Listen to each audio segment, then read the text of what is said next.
साथियों नमस्कार। आज हम जानेंगे माइक्रोसॉफ्ट एक्सेल में बिजनेस अकाउंट लेजर कैसे तैयार करें। तो बहुत आसानी के साथ बताने वाला हूं, तो वीडियो को बिना स्किप किए आप पूरा वीडियो देखिए जिससे आपको पूरा नॉलेज मिल पाए। तो सबसे पहले तो यहां पर हमें लिखना होगा हम बनाने वाले क्या है। तो मान लीजिए हम बनाने वाले हैं बिजनेस अकाउंट लेजर। तो हम लिख देते हैं बिजनेस अकाउंट लेजर, फिर इंटर करते हैं। देन यहां पर अब हमें क्या करना है, यहां पे अपने बिजनेस अकाउंट को पूरा मेंटेन करने के लिए हमें क्या क्या फील्ड्स तैयार करनी होंगी वो हम ध्यान से समझें। सबसे पहले तो हमें यहां तैयार करना होगा डेट, या आप जैसे ट्रांजैक्शन नंबर करना चाहते हैं या ऐसा कुछ भी, तो यहां पे आप वो भी लिख सकते हैं, बट यहां पे हम स्टार्ट करते हैं डेट से।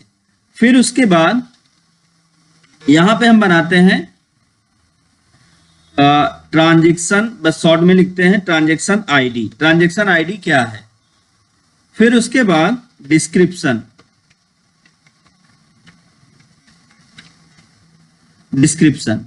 फिर उसके बाद अब बनाएंगे डेबिट, और फिर बनाएंगे क्रेडिट, और फिर लास्ट में बनाएंगे बैलेंस। अब एक बात ध्यान से समझें कि डेबिट क्रेडिट क्या होता है, ये भी मैं इसमें बताऊंगा। तो अब सबसे पहले तो इसको सेलेक्ट करें और मर्ज एंड सेंटर पे कर लेते हैं, और फिर आपका ये जो फील्ड है इस फील्ड की फॉर्मेटिंग कर लें, इसकी साइज को बड़ा कर दें, और यहाँ पे आप ये जो फील्ड्स आपने बनाई हैं इनकी भी साइज को आप थोड़ा इंक्रीज करें और इसको भी आप बड़ा कर लें। और फिर आप left to right column heading पर, ये ध्यान से समझें कॉलम हेडिंग क्या होता है। जो ए बी सी ये लिखा हुआ है ये पूरा कॉलम हेडिंग होता है। तो यहाँ पे जब माउस लेके आते हैं तो माउस पॉइंटर का आकार चेंज हो जाता है। तो अब माउस क्लिक करके आप ड्रैग करें और वन टाइम डबल क्लिक करें, एक बार दो बार जल्दी जल्दी क्लिक करें। अब फिर उसके बाद आप मान लीजिए कि सभी कॉलम की चौड़ाई को एक बराबर करना चाहते हैं, तो आप ऐसे भी कर सकते हैं। आप इसको सेलेक्ट कर लें और सेलेक्ट करने के बाद आप चले आए फॉर्मेट टैब में। फॉर्मेट टैब में आपको ऑप्शन मिलेगा कॉलम विड्थ। कॉलम विड्थ पर चले आए। यहां पे देखें कॉलम की जो चौड़ाई है वो है 7.73 इंच, इसको हम कर देते हैं 10 इंच। तो अब ये ऑटोमेटिक एडजस्ट हो गया। अब ट्रांजैक्शन आईडी थोड़ा बड़ा भी हो सकता है, डिस्क्रिप्शन थोड़ा बड़ा हो सकता है, तो डिस्क्रिप्शन हम बढ़ा देते हैं। फिर डेबिट और क्रेडिट इसको भी एडजस्ट करते हैं। पहले इसको सेलेक्ट करते हैं और फिर हम इसको सेंटर में कर देते हैं। अलाइनमेंट इसका सेंटर करेंगे जिससे हमारा ये कंटेंट बीचों बीच आ जाएगा। अब फिर बात आती है थोड़ी सी फॉर्मेटिंग की। अब यहां पे हम इसके कलर को आप सेट कर लें, आप जैसा भी कलर चाहते हैं, तो जो भी कलर आप चाहते हैं वो कलर आप यहाँ पे एडजस्ट कर दें। मान लीजिए कि हमने कौन सा कलर दे दिया, चलिए ये कलर हमने दे दिया।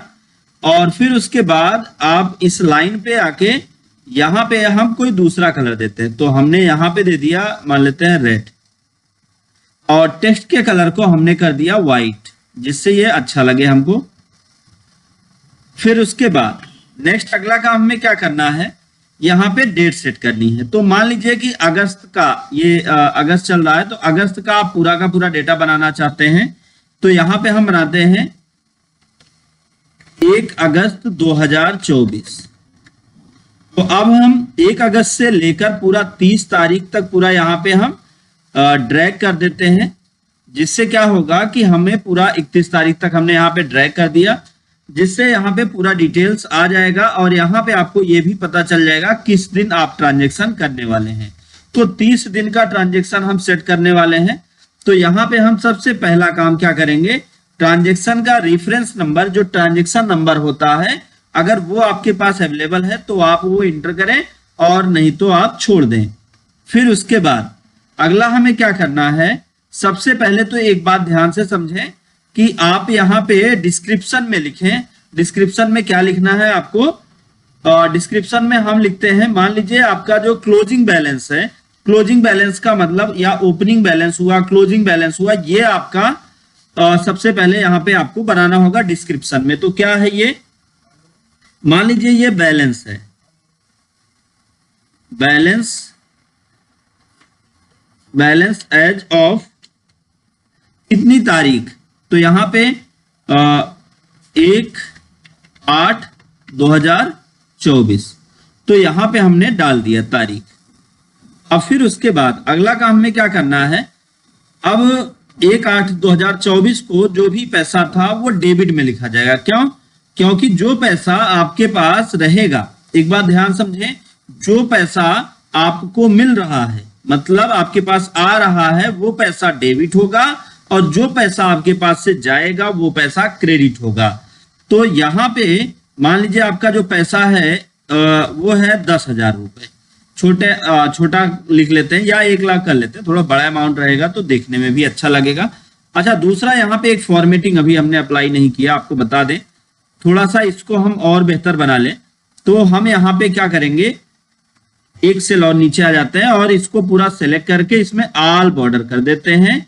ऑल बॉर्डर करने के बाद यहाँ पर हम कोई एक कलर, हल्का सा कोई कलर जो भी आपको लगे वो कलर आप यहाँ पे सेट कर दें। बॉर्डर लाइन को आप और भी मोटा कर सकते हैं अपनी इच्छा से, जैसा आप चाहते हैं कि बॉर्डर लाइन थोड़ा और मोटा हो जाए तो आपको यहाँ पे मोर बॉर्डर करना होगा, और फिर यहाँ पे इनसाइड आउटसाइड बॉर्डर को जितना मोटा आप करना चाहते हैं उतना मोटा आप सेट कर लें, और सेट करके इनसाइड आउटसाइड बॉर्डर को सेट करके ओके करें, तो ये पूरा का पूरा बॉर्डर उसी तरह से सेट हो चुका है। फिर उसके बाद ये तो था आपका डेबिट अमाउंट 1 लाख रुपए। अब हम बात करते हैं जैसे इनकम हुआ आपको, इनकम, तो इनकम किस साइड में लिखा जाएगा, इनकम हमेशा डेबिट साइड में लिखा जाएगा।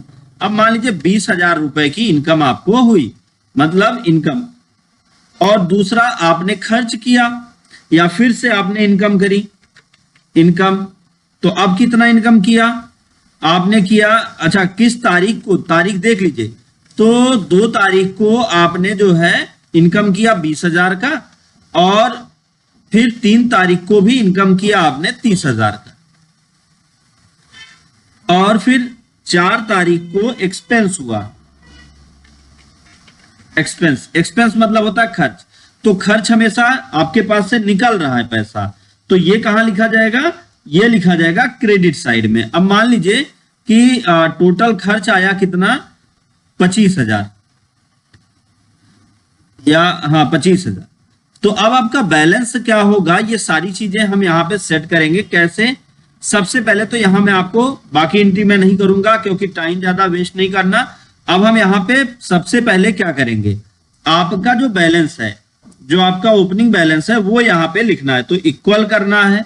इक्वल करके आप डेबिट अमाउंट को लिख के इंटर कर दें तो यहाँ पे आपका ओपनिंग बैलेंस आ जाएगा। अब बात आई आपका ये क्लोजिंग बैलेंस, क्लोजिंग बैलेंस क्या करना है, तो अब हम क्या करते हैं, सबसे पहले इक्वल करेंगे। इक्वल में आपका जो ओपनिंग बैलेंस है, ओपनिंग बैलेंस, फिर आप प्लस करें अपना डेबिट अमाउंट, मतलब जो आपके पास आया, फिर माइनस करें आप क्रेडिट अमाउंट और कर दें आप इंटर। अब आप इसको नीचे तक सेलेक्ट करके ड्रैग कर लीजिए। अब जो भी ट्रांजैक्शन होगा वो सारा ट्रांजैक्शन ऑटोमेटिक यहाँ पे जुड़ता रहेगा। अब आपके पास कितना अमाउंट हुआ, अब देखिए, जैसे मान लीजिए कि फिर इनकम हुई 5,000 रुपए की, और अभी इसी दिन एक्सपेंस भी होता है 2,500 रुपए का, तो ऑटोमेटिक वो कैलकुलेट हो जाएगा। फिर आपका एक्सपेंस हुआ, एक्सपेंस कितना हुआ, मान लीजिए 3,000 रुपए, तो वो भी ऑटोमेटिक जुड़ जाएगा। और इनकम हुई मान लीजिए 30,000 रुपए, तो वो भी ऑटोमेटिक प्लस। अब हम चाहते हैं कि लास्ट में आके, लास्ट में यहाँ पे जो टोटल आपका इनकम होता है और ये आपका एक्सपेंस होता है ये भी जुड़ जाए, और लास्ट में ओपनिंग बैलेंस भी आ जाए। तो आपको क्या करना है, अल्टर के साथ इक्वल दबा देना है। तो अल्टर के साथ जब आप इक्वल दबाते हैं तो आपके सामने ये फार्मूला लिख के आ जाता है सम का, या आपको मैं लिख के भी दिखा दूं, आपको लिखना होगा इक्वल SUM, ब्रैकेट ओपन करेंगे, फिर आप उसके बाद सबसे ऊपर चले आइए और जहां से आपका डेबिट अमाउंट शुरू हो रहा है वहां से आप सेलेक्ट करिए और लास्ट तक सेलेक्ट करके ब्रैकेट क्लोज करके आप इंटर कर दीजिए। अब फिर आपको क्या करना है, इस अमाउंट को, जो आपका टोटल अमाउंट निकल के आया डेबिट का, आप इसको ड्रैग कर दें तो ये क्रेडिट में भी आ जाएगा। तो इसका मतलब ये है, यहाँ पे देखिए आपका क्रेडिट अमाउंट जो है वो यहाँ पे आ गया, यहाँ पे टोटल जोड़ के आ गया और डेबिट अमाउंट यहाँ जोड़ के आ गया। अब आपके पास टोटल पैसा कितना हुआ ये जानने के लिए आपको क्या करना है, इक्वल करना है और आपका नेट डेबिट में आपको माइनस नेट क्रेडिट कर देना है। तो आपका जो टोटल अमाउंट होगा वो यहाँ पे लिख के आ जाएगा और बहुत आसानी के साथ आप इसको एडजस्ट भी कर पाएंगे। जैसे ही यहाँ पे आपने कोई भी चेंजिंग करी, एक्सपेंस आपने दिखाया कि 5,000 का एक्सपेंस दिखाया, तो ऑटोमेटिक आप देखें ऊपर से नीचे तक A to Z सारे के सारे ट्रांजेक्शन में बदलाव हो गया है।